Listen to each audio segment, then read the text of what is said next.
Hello guys! Welcome back again to my YouTube channel. So, kung ikaw po dyan ay may utang kay Pesosam, na isang loan application sa App Store na nagpapaloan ng 1,000 to 10,000 pesos, ikaw ay due date na, bayaran na, at hindi mo alam kung paano magbayad dito. So, dito guys, isi-share ko sa inyo kung paano magbayad kay Pesosam. Kasi meron pong nagtatanong sa akin kung paano nga daw po magbayad dito. Actually guys, meron po dyang repayments instruction si Pesosam sa kanilang mismong app kung paano magbayad through GCash. O kaya naman po sa bank transfer. So, bali guys, very quick vlog lang po yung gagawin ko dito ngayon para po doon sa mga may loan dyan kay Pesosam na hindi alam ang pagbabayad dito, no? So, dito guys, if ever man po na hindi ka pa nakasubscribe at gusto mo yung mga gantong video, naku, i-click mo na po yung subscribe button dahil may pa-GCash giveaway din po ako every Monday. 5 lucky winners po yung aking pinipili. And every last Monday of the month, may isa po akong pipiliin na mananalo sa aking pa-cellphone giveaway. O, diba? Na-i-extra ko pa yun. Quick vlog daw.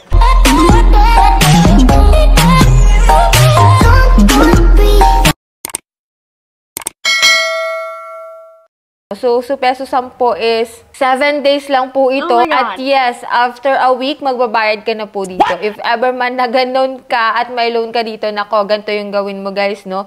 So, dito guys, may option po sila na deferment or repayment. Dun sa deferment, magbabayad ka po ng amount para ma-i-extend yung due date mo. Then, kapag naman repayment, ayaw mo nang i-extend, certain amount ka po na babayaran talaga. Ito guys, ito po yung na-approve sa akin, 6,000 pesos dito kay Pesosam.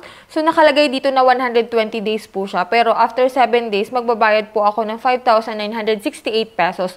May repayment plan naman po na nakalagay dito. Pero, bago ko i-click yung submit, nung nag-apply ako, walang ganito guys na nakalagay. 10,000 po yung offer. Kaya nabigla ako na may 6,000 po na napa-approve sa akin. At 3,900 lang po yung na-receive ko. So, ito nga guys, 28 yung interest niya, tapos 2,100 yung kanyang service fee, which is medyo malaki. Yan, kung makikita mo dyan, no, March 20, 2025 po yung aking due date, pero nagbayad na po ako ngayong March 17, 2025.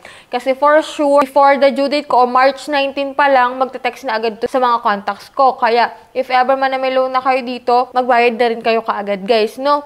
So, dito guys, meron po ditong deferment. Ito po yung ika-copy mo kapag magbabayad ka po through GCash, no? So, Netbank ang nakalagay dito, guys. So, dito naman sa repayment, ganun din po, no? Ika-copy mo lang yung code na yan. Then, punta ka po sa GCash. And then, after mo po sa GCash, dito po sa transfer. Click mo po yung sa transfer.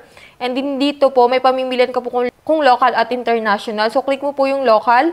And then, dito may 3 dots. Then, hanapin mo na po dito, guys, yung Netbank. Then, sa Netbank, ilagay mo po yung amount. Then, yung account number is yung kinapi mo po doon. Yun po ay may expiry yung code na yon. Kaya, if ever man na natagalan ka na pagbabayad, punta ka po muli dun sa app para i-copy ulit yung code na binigay nila, guys, no? And dito, guys, yan, account name, edi yung ni-registered mong account number. And then, amount max, hindi yung amount na nakalagay doon, guys. So, click mo lang dyan yung done. I confirm that the details are correct, then pay. So, proceed na tayo sa payment. Yan, after nun guys, wag nyo pong kakalimutan, i-screenshot yung inyong payment. Pero dito naman guys kay Pesosam, hindi naman po ako nag-worry kasi agad-agad naman nag-reflect yung aking payment dito kay Pesosam. So, nakita nyo naman na pay off na siya. Repayment date, nakalagay din po dito kung kailan ka nagbayad. March 17, 2025. So, nakalagay na dito, guys, no? And dito, guys, after ilang minutes lang, eligible ka na agad na makapag-loan ulit dito kay Pesosam. So, next video natin, guys, i-share ko sa inyo kung magkano po yung aking second loan amount dito kay Pesosam. Kung if ever man na gusto nyo malaman, guys, click mo na po yung subscribe button, turn on the notification bell para ma-notify ka sa next video ko, guys, no? Ayan po yung pagbabayad ko dito kay Pesosam. Sana nakatulong sa inyo, lalo na dun sa mga nagtatanong kung paano magbayad dito, guys, no? So, that's it. Yan lang po yung vlog natin for today. If ever may other question pa po kayo dito about dito kay Pesosam, kindly comment po dyan sa comment section para recognize ko po kayo sa next video natin. Bye-bye muna for now, guys. See you on my next vlog.